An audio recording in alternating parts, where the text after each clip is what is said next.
के साथी हों, सभी को हृदय से आभार व्यक्त करता हूं। और आज आप लोगों को इस आशय के साथ यहाँ बुलाया था कि लगातार कांग्रेस में तमाम दलों को छोड़ करके हमारे साथी पार्टी परिवार को बढ़ाने में लगे हैं। कल भी हम लगभग 200 लोगों को शामिल किया हूं। बसपा को छोड़ करके लोग आए हैं, समाजवादी को छोड़ के लोग आए हैं, भाजपा को छोड़ के लोग आए हैं। आज भी हमारा इसी तरीके का कार्यक्रम था। चूंकि आपको एक टाइम दे रखा था 1 बजे का, और आने वाले विलंब से बनारस से चल के आ रहे हैं, तो रास्ते में विलंब होने के कारण देर में पहुंचेंगे, तो हम आपको नहीं रोक सकते थे। आज भी हम 200-250 लोगों को ज्वाइन कराने के लिए बुलाए थे, रास्ते में हैं। कुछ लोग आ गए हैं, लेकिन सब शामिल होने के बाद इकट्ठे ही घोषणा करेंगे। तो मैंने सोचा कि आप लोगों से पहले ही बातचीत कर लूं, वरना आप लोग कहेंगे 1 बजे बुला लिया और 3 बजा रहे हैं, तो अच्छा नहीं लगेगा। जिस तरीके से निकाय चुनाव खत्म होने के बाद, कर्नाटका का रिजल्ट आने के बाद से देश के तमाम प्रदेशों के साथ साथ उत्तर प्रदेश में भी बड़ी तेजी के साथ कांग्रेस का गिराव पड़ रहा है। कांग्रेस के साथ तमाम दलों को छोड़ करके लोग शामिल हो रहे हैं। ये कांग्रेस पार्टी और मेरे लिए बहुत सौभाग्य की बात है।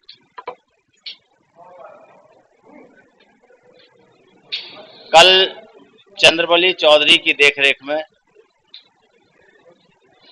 बसपा से सैकड़ों की संख्या में लोग शामिल हुए।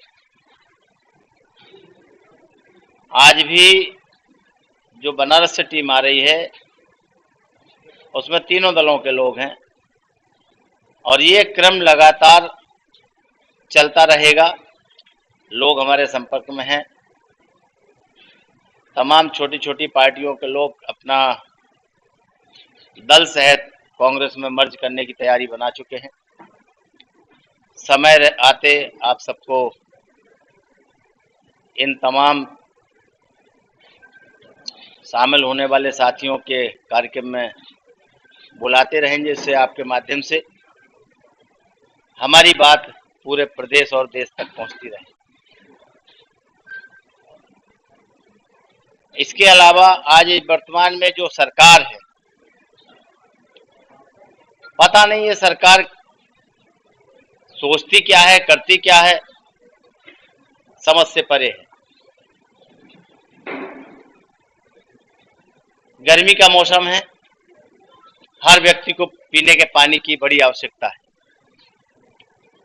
जहां से मैं आता हूं, बुंदेलखंड से, बुंदेलखंड में फिर से एक बार पानी की किल्लत बढ़ी और पीने के पानी की बड़ी समस्या हो रही है।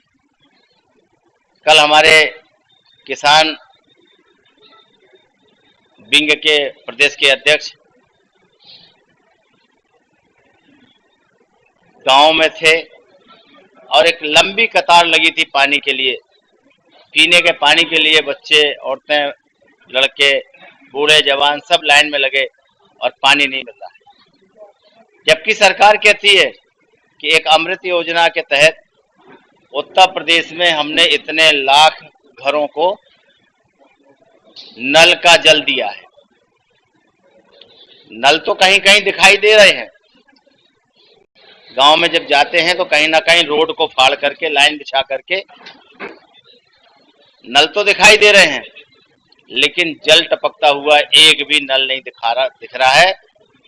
चाहे तो ये सरकार एक बार हमारी बात को मान करके सर्वे करा ले कि जो नल खड़ा है उसमें क्या जल टपक रहा है। इस तरीके की योजनाओं में खरबों रुपए खर्च है और उसका लाभ किसी एक व्यक्ति को भी नहीं मिल रहा है। इससे और दुर्भाग्यपूर्ण क्या हो सकता है।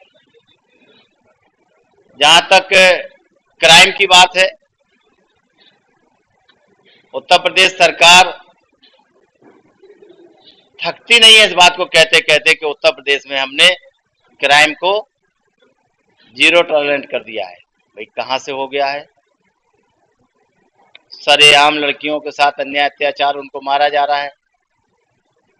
कल मैनपुरी में ही एक लड़की को मिट्टी का केरोसिन का तेल डाल करके जला दिया गया है। ये जीरो है? हाँ, जीरो ऐसे तो हो सकता है कि सभी थाना अध्यक्षों को ये कह दिया गया है कि कोई भी इस तरीके के मुकदमे दर्ज नहीं होंगे, तो उसके जब आंकड़े आएंगे तो जीरो रह जाएगा। लेकिन जिनका उत्पीड़न हो रहा है वो तो कहीं ना कहीं अपनी बात को कहेंगे, कहीं ना कहीं अपने दुख को प्रकट करेंगे, कहीं ना कहीं शिकायत करेंगे। उन शिकायतों के आधार पर मैं कह सकता हूं कि जो सरकार कह रही है कि क्राइम एकदम खत्म हो गया है, बल्कि मैं ये कह सकता हूं कि जो भी आंकड़े आते हैं, किसी भी एजेंसी के आंकड़े हों, पिछली सरकारों से इस सरकार में क्राइम बढ़ा है, भ्रष्टाचार की तो बात ही अलग है। हम नहीं कह रहे हैं, भारतीय जनता पार्टी के वो विधायक और नेता कहते हैं कि इससे अच्छा तो पहले की सरकारें अच्छी थी, जहां 100 रुपए में काम हो रहा था वहां 1000 लग रहा है। ऐसे उदाहरण देते हैं। अब ये प्रत्यक्ष तो नहीं होते हैं, प्रमाण तो नहीं होते हैं, लेकिन लोग कहते हैं इस बात को, और हमारे लोग नहीं कहते, उन्हीं के लोग कहते हैं। तो जो सरकार अपना मोह मियाँ मिट्ठू बनती नजर आ रही है, ये ना तो प्रदेश के हित में है, ना प्रदेश की जनता के हित में है, ना आगे राजनीति के हित में है, ना लोकतंत्र संविधान के हित में है। इस तरीके का काम अगर सरकारें करने लगेंगी तो आम नागरिक का क्या होगा, जरूरतमंद आदमी का क्या होगा? जिनकी जरूरतें हैं उनको कैसे हम जिंदा रखें? क्योंकि सबसे बड़ी बीमारी तो है महंगाई, बेरोजगारी, जो सुबह से शाम तक हर व्यक्ति को परेशान कर रही है। और अन्याय अत्याचार का तो जितना कहेंगे उतना कम है। तो इन्हीं बातों को लेकर के मैंने आपके बीच में आकर के कुछ बातें कही है, क्योंकि हमारा जो ज्वाइनिंग का टाइम है थोड़ा सा आगे पीछे हुआ है। जैसे ही होगा मैं आप लोगों के माध्यम से, अपने लोगों के माध्यम से आप तक उस सूची को भेजने का प्रयास करेंगे जिसके लिए आज हमने आप लोगों को बुलाया था। धन्यवाद।